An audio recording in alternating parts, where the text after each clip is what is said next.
এটা বাইরে থেকে আসছে, ওই যে আসার সময় কুড়িয়ে থেকে নিয়েছে, আর আরেকটা বোতল শেষ করছি। যাই হোক, ওটা নিয়ে সমস্যা, মাল আছে, মালের নিয়ে সমস্যা নাই। গোল্ড ওয়েল এরা সব খেয়াল হয়েছি।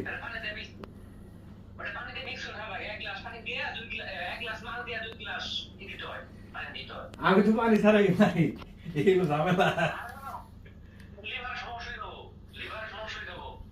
কালকের আগের দিন গেছি, এক্সরে করছি। 예뻐요? 잘생겼어요? 예뻐요?